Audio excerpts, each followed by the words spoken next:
Buenas tardes, queridos hermanos. De nuevo aquí buscando acompañar en el desierto que estamos viviendo todos. Desierto prueba con la espiritualidad, que es lo que nos sostiene en el camino. Lo hemos llamado maná, porque era con lo que Dios se alimentaba también en el desierto, para que resistieran, se fortalecieran en el camino de la tierra prometida. Hoy el Papa Francisco invitó, y lo hizo, a toda la Iglesia universal, pero también a todas las personas de diferentes confesiones, a que rezaran la oración del Padre Nuestro. Sé que nosotros le hemos dicho muchas veces, pero hoy quisiera que entendiéramos un poquito más en profundidad lo que significa esa oración compuesta por Jesús. Quiero iniciar con el texto de Lucas, que dice lo siguiente: Aconteció que estando Jesús orando en cierto lugar, cuando terminó, le dijo uno de sus discípulos: Señor, enséñanos a orar, así como Juan enseñó a sus discípulos. Y Jesús les dijo: cuando oren, digan. Y les enseñó la oración del Padre Nuestro. A ver, en la Biblia o en el Nuevo Testamento existen dos versiones del Padre Nuestro. La primera se encuentra en Mateo, es más larga, y la segunda se encuentra en Lucas, que es la que está introducida por esa petición de los discípulos: Señor, enséñanos a orar. Juan había enseñado también a sus discípulos a orar.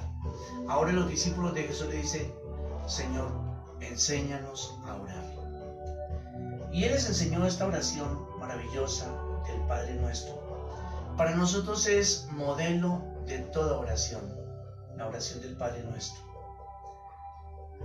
Bien, en un momento así como el que estamos viviendo, de prueba, de pandemia, dura, difícil, de lucha contra un enemigo invisible, que no es fácil de combatir, pero de lo que ya hay esfuerzos grandes, de todos los que están dedicados a la investigación científica para descubrir cómo detener la evolución de esta pandemia.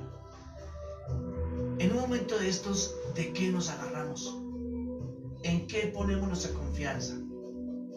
Y es ahí donde sale precisamente a nuestro encuentro, y como un medio excepcional, la oración de Jesús, compuesta por Jesús, la oración del Padre Nuestro.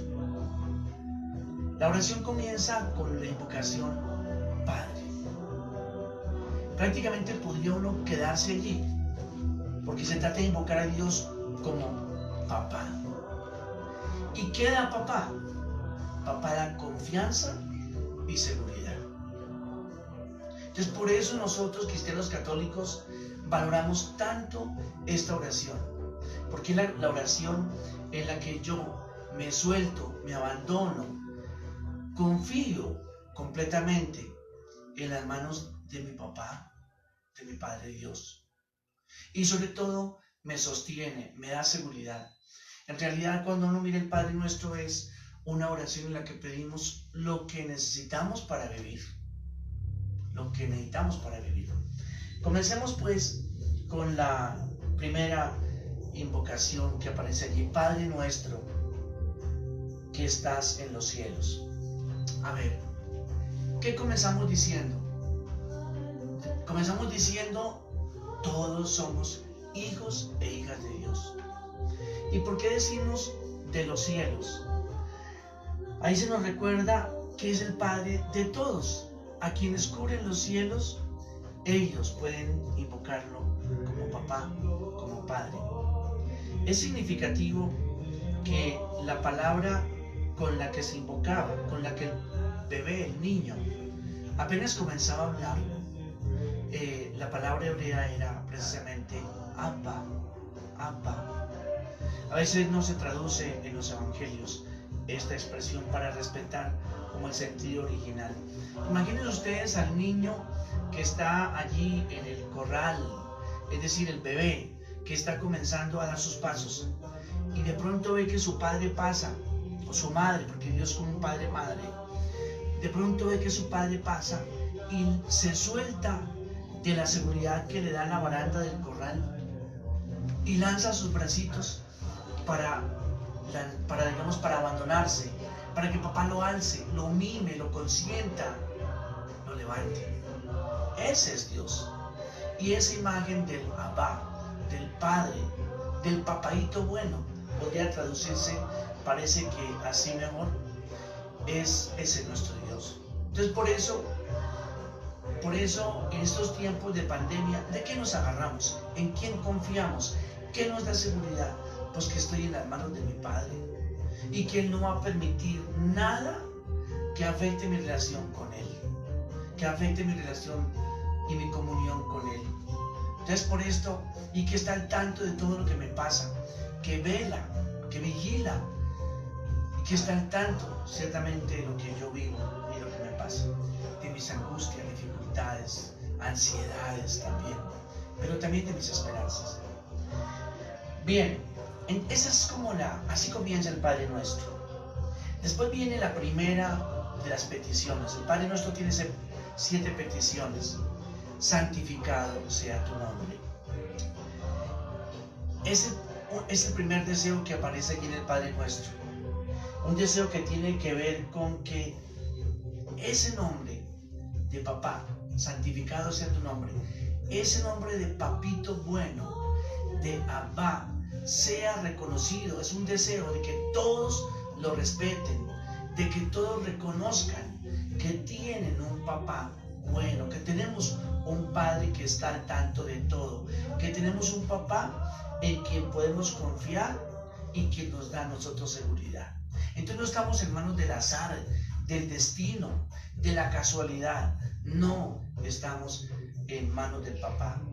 Así comienza también una oración de Carlitos de Foucault, precisamente: Padre, me pongo en tus manos, haz de mí lo que quieras, sea lo que sea, te doy gracias.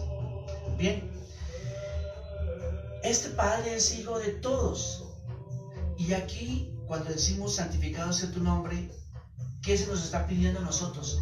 Que desterremos todos aquellos ídolos, todos aquellos dioses que no son precisamente el papá bueno, esos dioses e ídolos que nos deshumanizan, esos ídolos que no nos dejan ser hermanos, esos ídolos que no nos dejan valorar la vida, la dignidad, la salud de los hermanos, de los humanos, esos ídolos que nos colocan por encima de los intereses económicos, políticos, incluso de los intereses de fama, de éxito, de privilegios, esos ídolos de poder.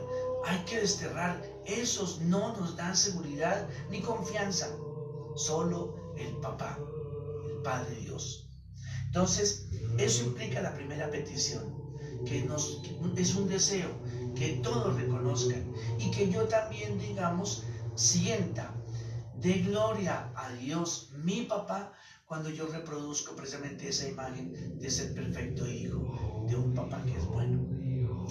Bien, la segunda petición en la oración del Padre Nuestro es: venga a nosotros tu reino. ¿Qué reina? Y entonces uno tiene que desplazarse. ¿Qué es lo que reina en el mundo? En el mundo reinan los ricos sobre los pobres. En el mundo reina el dinero, dijimos, el poder, el prestigio, la fama, el éxito. En el mundo reinan los ricos sobre los pobres. A veces, y eso explica a veces esos feminicidios, hombres sobre mujeres. En el mundo reinan poderosos sobre débiles. Y así no se resuelve tampoco precisamente la tragedia que estamos viviendo de la pandemia del coronavirus. Entonces cuando decimos nosotros, cuando invocamos, cuando clamamos, venga a nosotros tu reino, estamos tratando de decir, Señor, que ese reinado de Dios que anunció Jesús, tu Hijo, de verdad, de justicia, de amor, de paz, de solidaridad, sea el que descienda y se instale definitivamente entre nosotros. Ahora, pero nuestra tarea ¿cuál es? ¿Y cuándo hacemos que ese reino venga? Cuando construimos esa verdad, cuando construimos esa justicia, esa paz, esa dignidad, la salud y la vida de nosotros los humanos. Tercera petición, decimos nosotros, hágase tu voluntad en la tierra como en el cielo. Qué importante. Renunciamos nosotros a que se implante en el mundo mi voluntad, nuestra voluntad, y que consideremos que por encima de mi voluntad, de lo que yo quiero, de lo que yo deseo, está siempre la voluntad de otro, que es mi creador y mi papá, mi Padre Dios. Entonces, renunciamos a poner en primer lugar nuestra voluntad para poner en primer lugar la voluntad de nuestro Padre Dios. Nosotros lamentablemente no aprendemos que somos frágiles y vulnerables, y colocar la voluntad de una persona frágil y vulnerable, por ejemplo, que es la que maneja o conduce el poder, que guía desde el poder, desde digamos lo material, desde la riqueza, colocar esa voluntad por encima de la de Dios, pues es lo que ha traído las consecuencias catastróficas también para la humanidad. Cuando la voluntad, por ejemplo, de estos dictadores, llámese Hitler u otro, se colocó por encima, miren a qué tragedia humana se llegó. Tanto que no pocos se preguntaban, y aquí en Auschwitz, allá en Polonia, ¿dónde estaba Dios? Pues simplemente se hizo la voluntad humana y se colocó por encima como ideal de humanidad y no la voluntad de Dios. La voluntad de Dios se expresa para cualquier persona que lo quiera reconocer en los 10 mandatos. Yo les dije que los 10 mandamientos no son una cosa absolutamente extraordinaria, son normas de convivencia social y son expresión de la voluntad inicial de Dios, para que nosotros no cayéramos en la tragedia de lo humano. Es bueno reconocer que nosotros no somos dioses para imponer la voluntad absoluta sobre nadie. Nosotros no podemos jugar a hacerlo. Simplemente nosotros acogemos la voluntad de Dios porque es pura bondad, es decir, deseo incondicional de nuestro bien, y proviene sobre todo de un Padre que goza amando y que goza perdonando. Y a ese que me ama incondicionalmente y que me perdona, pues a él sí quiero verme sometido, porque lo hace por amor incondicional. Digámosle a Dios que se haga lo que Él quiere, y lo que Él quiere, que es el bien de todos, también nosotros lo acojamos, su voluntad. Bien, ahora la cuarta petición. Las 3 primeras tienen una relación directa con Dios. Las otras 4 tienen que ver mucho con nosotros. Es la segunda parte del Padre Nuestro. Y comenzamos pidiendo el pan de cada día. Algunas traducciones dicen que se debe decir, danos hoy el pan de mañana. Es decir, Dios es el que nos garantiza también que siempre nos va a alimentar. El pan no necesariamente es el pan terreno, siempre. El pan también es el pan de la vida, de la palabra. Recordemos en la primera tentación que Jesús despacha al tentador cuando le dice, no solo de pan vive el hombre, sino de toda palabra que sale de la boca de Dios. Para Jesús entonces estos 2 panes son necesarios. El pan terreno, que es el que precisamente sostiene nuestra vida física. El hambre duele, y el hambre de los pobres duele. Pedimos también ese pan todos, y oramos en este momento por el dolor del hambre de los pobres.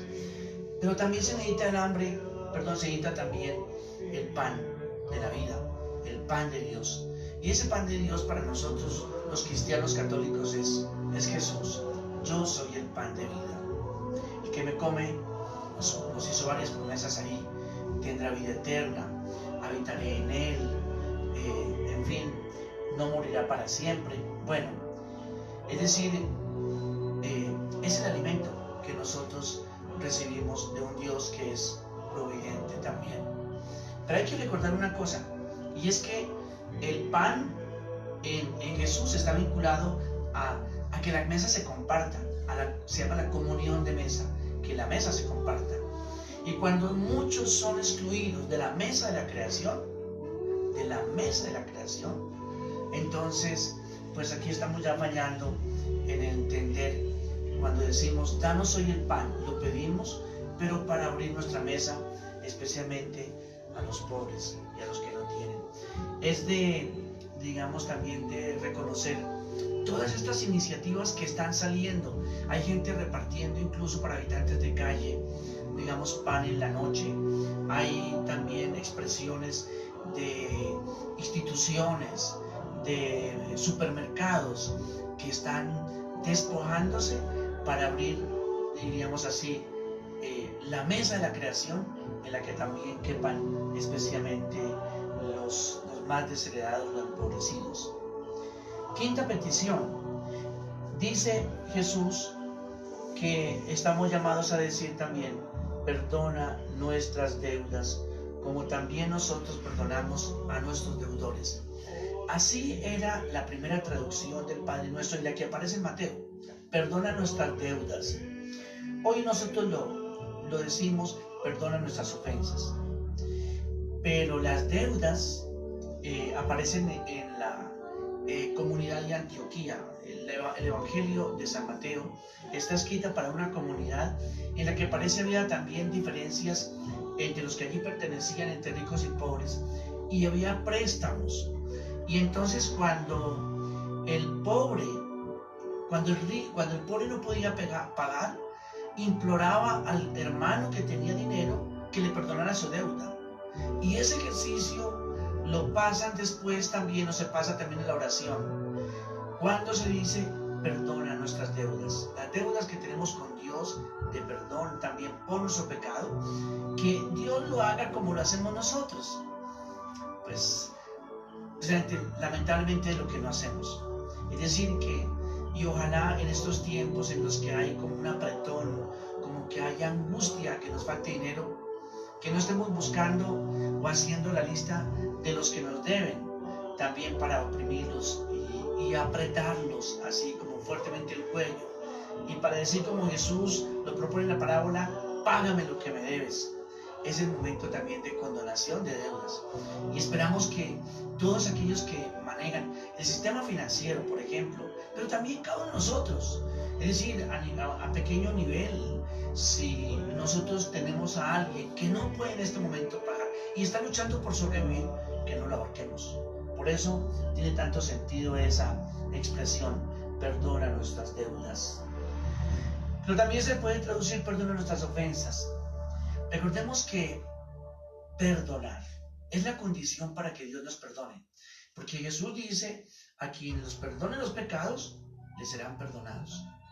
Es decir, el perdón al hermano es condición para recibir el perdón de Dios. Entonces, ¿y perdonar qué es? A veces lo entendemos mal. Perdonar no es olvidar.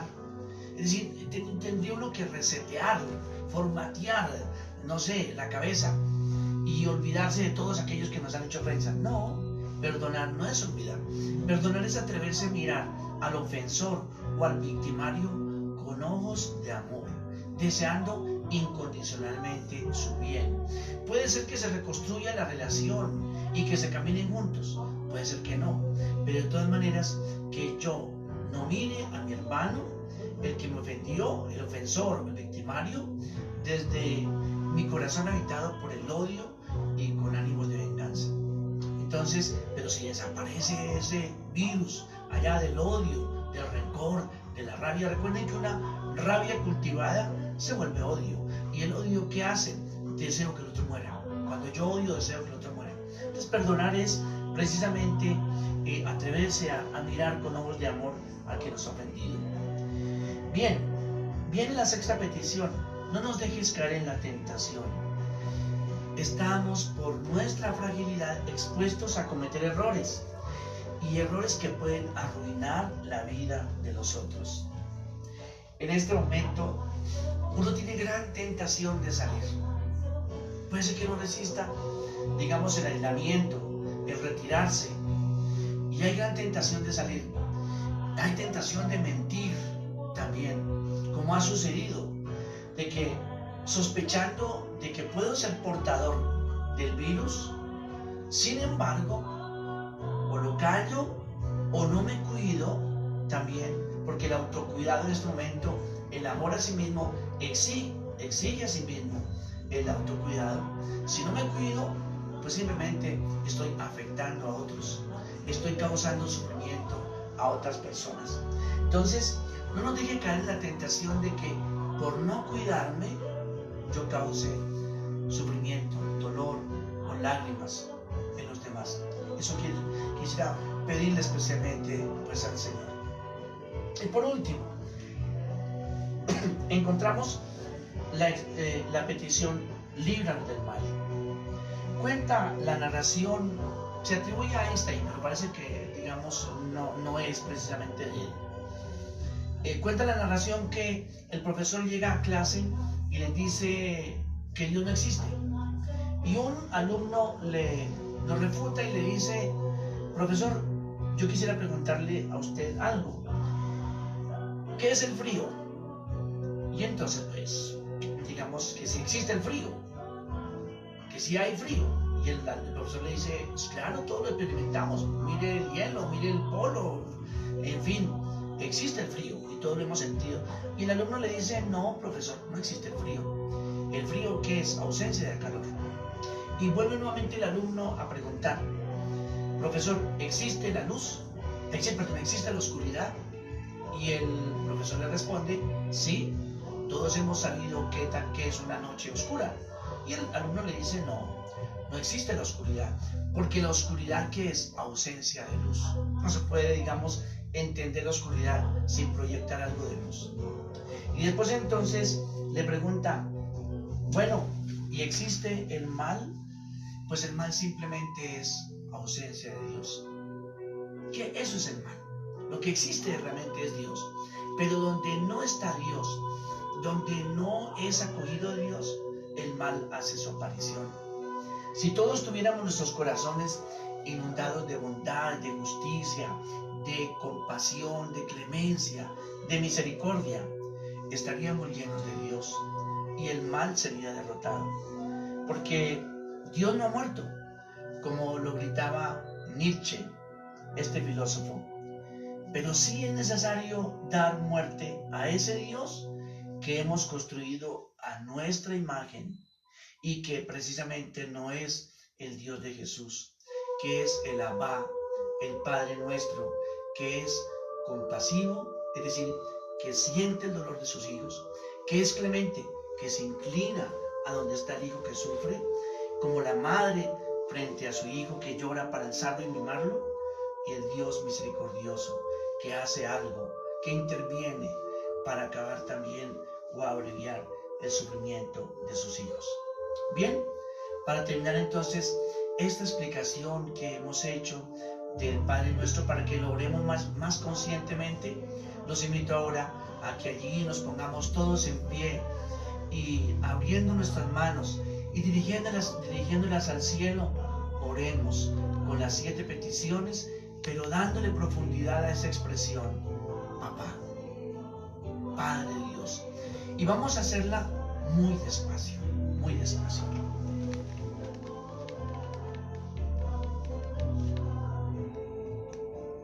Padre nuestro que estás en el cielo,